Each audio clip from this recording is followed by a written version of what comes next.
அடுத்தப்புறமா என்னன்னு பார்த்தீங்கன்னா, நம்ம விஜய்க்கும், காவேரிக்கும் வந்து கல்யாணம் பண்ணி வைக்கணும் அப்படின்னு சொல்லிட்டு தாத்தா, சித்தி, சித்தப்பா எல்லாருமே பார்த்தீங்கன்னா யோசிக்கிறாங்க.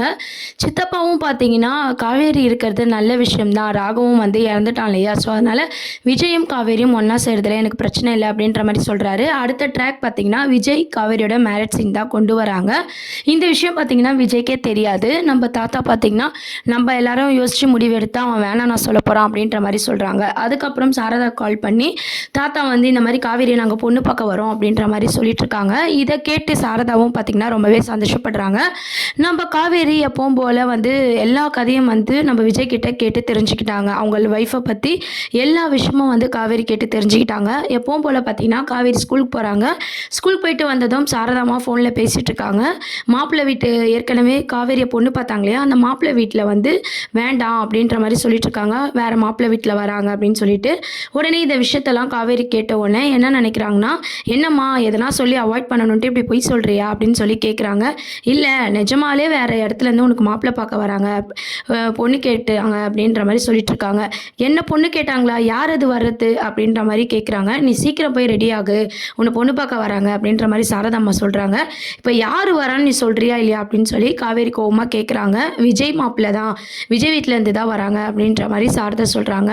நீ பண்ணுறது எதுவுமே சரியில்லைம்மா, அவருக்கு ஏற்கனவே கல்யாணம் ஆயிடுச்சு, ஒய்ஃபும் உயிரோட தான் இருக்காங்க, இப்போ இதெல்லாம் தேவையா, அவருக்கு மட்டும் தெரிஞ்சுதுன்னு வச்சுக்கோ அப்படின்ற மாதிரி காவேரி வந்து கோவப்படுறாங்க. உடனே சாரதா என்ன சொல்கிறாங்கன்னா, அவருக்கு தெரியாமலாம் கிடையாது, எல்லாருமே தான் வராங்க அப்படின்ற மாதிரி சாரதா சொல்கிறாங்க. உடனே வந்து காவேரிக்கு ஒன்றுமே புரியல. அவங்க ஒய்ஃப் உயிரோட இருக்காங்க, ஒய்ஃப் அவ்வளோ நேசிக்கிறாரு, எப்படி இவர் வந்து என்ன மேரேஜ் பண்ண ஒத்துக்கினாரு அப்படின்னு சொல்லி காவேரி ஒரு பக்கம் யோசிச்சு விஜயை வந்து தப்பாக புரிஞ்சுக்கிறாங்க. அதுக்கப்புறம் பார்த்தீங்கன்னா சாரதாம்மா கிட்ட இதுக்கு நான் ஒத்துக்கவே மாட்டேன் அப்படின்ற மாதிரி காவேரி ஒரு பக்கம் சொல்லிட்டு இருக்காங்க. இன்னொரு சைட் பார்த்தீங்கன்னா விஜய் வந்ததும் தாத்தா வந்து விஜய் கிட்ட சொல்கிறாங்க, நீங்கள் 2 பேரும் பிரிஞ்சிருந்தது போதும் விஜய், குழந்தை கஷ்டப்பட்டதெல்லாம் போதும். நானும் எல்லாரும் சேர்ந்து என்ன முடிவு பண்ணியிருக்கோன்னா, நாங்கள் பொண்ணு பார்த்து நம்ம கல்யாணம் பண்ணிக்கலாம், காவேரியை நீ மேரேஜ் பண்ணிக்கோ.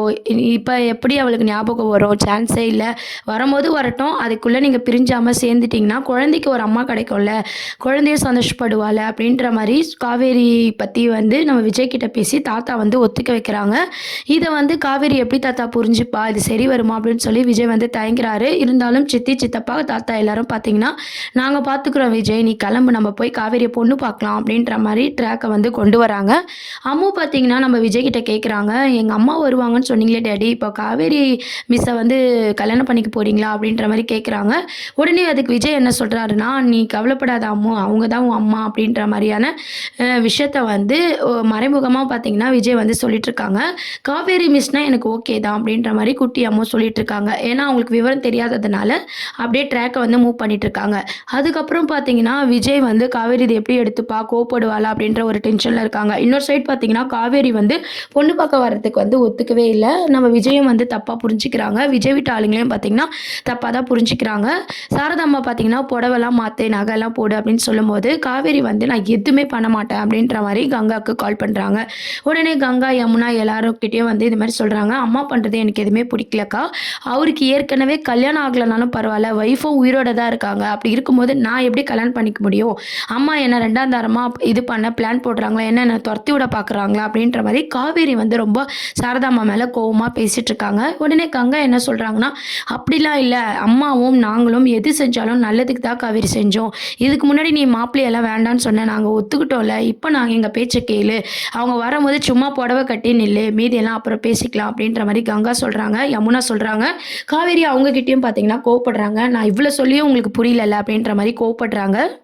உடனே கங்கா, யமுனா எல்லாருமே மறுபடியும் காவேரிக்கு கால் பண்ணி எப்படியோ பேசி புடவை கட்டி நகையை போட்டுக்கோ, மீதி கதையை அப்புறம் பார்த்துக்கலாம் அப்படின்ற மாதிரி பேசுகிறாங்க. வேறு வழி இல்லாமல் நம்ம காவேரியும் பார்த்திங்கன்னா பிடிக்காம அதுக்கு அமைதியாக இருக்காங்க. சாரதாமாவும் என்ன சொல்கிறாங்கன்னா, நீ எதனா வந்தவங்க கிட்ட பிரச்சனை பண்ணினா இதுக்கப்புறம் உங்ககிட்ட நான் பேசவே மாட்டேன் அப்படின்ற மாதிரி சொல்லிட்டு இருக்காங்க.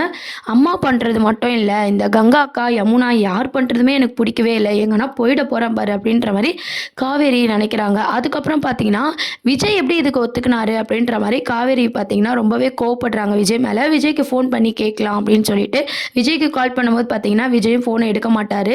சஸ்பென்ஸாக வந்து போகலாம் அப்படின்ற மாதிரி அவங்க வந்து இது பண்ணிட்டு இருக்காங்க. அதுக்கப்புறம் பார்த்தீங்கன்னா விஜய் வீட்டிலேருந்து எல்லாருமே வராங்க. காவேரியை ஃபஸ்ட்லேருந்து பொண்ணு பார்த்து கல்யாணம் பண்ணி வைக்கலாம் அப்படின்ற மாதிரி வந்துட்டுருக்காங்க. வந்தவங்க வந்து பெரியவங்கன்றதுனால அவங்கக்கிட்ட தான் கோவத்தை காட்டக்கூடாதுன்னு சொல்லி நம்ம அம்மாக்காக பார்த்தீங்கன்னா அதாவது சாரதா அம்மாக்காக காவேரி வந்து அப்படியே கண்ட்ரோல் பண்ணிட்டு இருக்காங்க. ஏன்னு பார்த்தீங்கன்னா விஜய்க்கு இதில் விருப்பம் இருக்குது. ஏன்னா விஜய்க்கே ஆல்ரெடி எல்லாமே தெரியும் காவேரி தான் ஒய்ஃப்னு சொல்லிட்டு. இவங்களுக்கு பழச மறந்ததுனால 2வது விஜயோட ஒய்ஃப் உயிரோட இல்லை அப்படின்னு சொல்லியிருந்தாலும் பரவாயில்ல.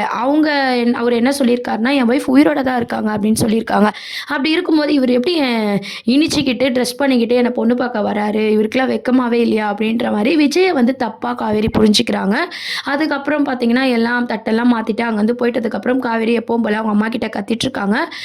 இப்போ பார்த்தீங்கன்னா ட்ராக் எதை நோக்கி போகுது அப்படின்னா ராகவை வந்து க்ளோஸ் பண்ணாதான் விஜய் காவேரி வந்து சேர்க்க முடியும் அப்படின்ற மாதிரி ராகவ் வந்து கதையில் க்ளோஸ் பண்ணியிருக்காங்க. பசுபதி பற்றிக்கு வரமாட்டாங்க அப்படின்ற மாதிரி ஒரு இன்ட்டும் கொடுத்துட்டாங்க. இப்போ பார்த்தீங்கன்னா விஜய் காவேரியோட மேரேஜ் சீனை கொண்டு வராங்க.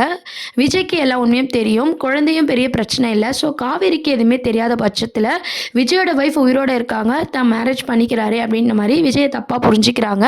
இந்த மேரேஜும் வந்து நடக்க போகுது. அம்முக்காக பார்த்தீங்கன்னா நம்ம சாரதா அம்மாக்காகவும் அம்முக்காகவும் எல்லாரும் வற்புறுத்தலுக்காக காவேரி அந்த கல்யாணத்தை பண்ணிக்க போகிறாங்க. அதுக்கப்புறம் விஜயும் காவேரியும் ஒரே வீட்டில் தான் பார்த்தீங்கன்னா இருக்கிறாங்க இல்லையா. அப்போ தான் நம்ம விஜயை வந்து கொஞ்சம் கொஞ்சமாக காவேரி லவ் பண்ணுற மாதிரி ட்ராக்லாம் வந்து கொண்டு வர போகிறாங்க. நம்ம எல்லாருமே எதிர்பார்த்தோம் லவ் ட்ராக் கொண்டு வந்து விஜய் காவேரி மேரேஜ் சீன் நடக்கும் அப்படின்ற மாதிரி. ஆனால் இப்போ பார்த்தீங்கன்னா ஃபஸ்ட்டு விஜய் காவேரியோட மேரேஜ் சீனை வந்து நடத்திட்டு ஒரே வீட்டில் 2 பேர் இருக்கிற மாதிரி, அங்கேருந்து நம்ம காவேரி வந்து அம்மு கூட ஸ்கூலுக்கு போகிற மாதிரி அந்த மாதிரி ட்ராக் மூமெண்ட் வந்து கொண்டு போகிறாங்க. ஸோ கதையில் பார்த்தீங்கன்னா குமரன் நிவின் யாருமே இல்லைனாலும் நம்ம விஜய் காவேரியோட லவ் ட்ராக் தான் அடுத்த அப்கமிங் ப்ரோமோவாக கொண்டு வராங்க. இப்போதைக்கு மேரேஜ் சீன் இருக்கும். கண்டிப்பாக மேரேஜ் ஆகிட்டு நம்ம காவேரி கிட்ட பார்த்தீங்கன்னா விஜய் க்ளோஸாக இருந்தாலும் நம்ம காவேரி விஜய் பிடிக்காத மாதிரி எரிச்சலாக தான் நடந்துக்க போகிறாங்க. கொஞ்சம் கொஞ்சமாக விஜய் புரிஞ்சுக்கிட்டு காவேரிக்கும் லவ் ட்ராக் தான் இதுக்கப்புறம் வரப்போகுது. காவேரி விஜயை லவ் பண்ணும்போது தான் பார்த்தீங்கன்னா காவேரிக்கு பழசும் ஞாபகம் வர மாதிரியான சீரியலை வந்து கொண்டு போய் முடிப்பாங்க. இது எல்லாருக்கும் நம்மளுக்கு தெரிஞ்ச விஷயம் தான். ஸோ கதை நகர்வுகள் பார்த்தீங்கன்னா இப்படி தான் அடுத்த மகாநதி சீரியலில் இருக்குது. அது மட்டும் இல்லாமல் தொடர்ந்து பார்த்தீங்கன்னா ஹாட் ஸ்டார்லேயும் நம்பர் 1 பொசிஷனில் டிஆர்பி ரேட்லையும் பார்த்தீங்கன்னா மகாநதி சீரியல் தான் இருக்குது. அதை பற்றி என்ன நினைக்கிறீங்க அப்படின்றதையும் சொல்லுங்கள். அதுக்கப்புறம் வந்து இந்த மாதிரி காவேரிக்கு பழசு ஞாபகம் வர வரைக்கும் விஜய் வந்து லவ் பண்ணிட்டு இருக்க போகிறாரு. காவேரியும் பார்த்தீங்கன்னா விஜயை பிடிக்காம நடந்துக்கிட்டாலும் நம்ம அம்முக்காக அந்த வீட்டில் இருக்காங்க, அம்முக்கு அம்மா வேணும் அப்படின்றதுக்காக இருக்காங்க. அது மட்டும் இல்லாமல் விஜயும் கொஞ்சம் கொஞ்சமாக காவேரி வந்து ரசித்து லவ் பண்ண போகிறாங்க. இந்த மாதிரியான ட்ராக் தான் வந்து கொண்டு வராங்க. அதுக்கப்புறம் பிரவீன் டைரக்டர் சார் பார்த்தீங்கன்னா இந்த கதையில் இந்த மேரேஜ் சீனில் வந்து கண்டிப்பாக வந்து அவருடைய பங்கு வந்து மூவ் பண்ண போகிறாரு. அது மட்டும் இல்லாமல் இப்போதைக்கு வந்து நிவினும் வந்து என்ட்ரி பண்ண போகிறாங்க. கங்கா நிவின் எல்லாருமே பார்த்தீங்கன்னா விஜய் காவேரியோட மேரேஜ் சீனில் வந்து என்ட்ரி பண்ண போகிறாங்க. இப்போ காவேரியோட பர்த்டே செலிப்ரேஷன் முடிஞ்ச மாதிரி விஜயோட பர்த்டே செலிப்ரேஷனும் அப்கமிங் ப்ரோமோவாக கொண்டு வராங்க. ஆஃப்டர் மேரேஜ்க்கு அப்புறம் விஜயோட பர்த்டே வர மாதிரியான சீன்ஸ்லாம் வந்து நிறைய சஸ்பென்ஸோட கதையை வந்து மூவ் பண்ணியிருக்காங்க. எல்லாருமே பார்த்தீங்கன்னா சீரியல் வந்து முடிக்க போகுது அப்படின்ற மாதிரி நினச்சிட்டு இருந்தோம். ஆனால் மேரேஜ் சீனுக்கு அப்புறம் தான் தொடங்குற மாதிரி காமிச்சிருக்காங்க. என்ன ஆக போகுதுன்னு சொல்லி வெயிட் பண்ணி பார்ப்போம். இந்த மாதிரி நிறைய அப்டேட்ஸ்க்கு சேனலை மறக்காமல் சப்ஸ்கிரைப் பண்ணுங்கள் ஃப்ரெண்ட்ஸ். தேங்க்யூ.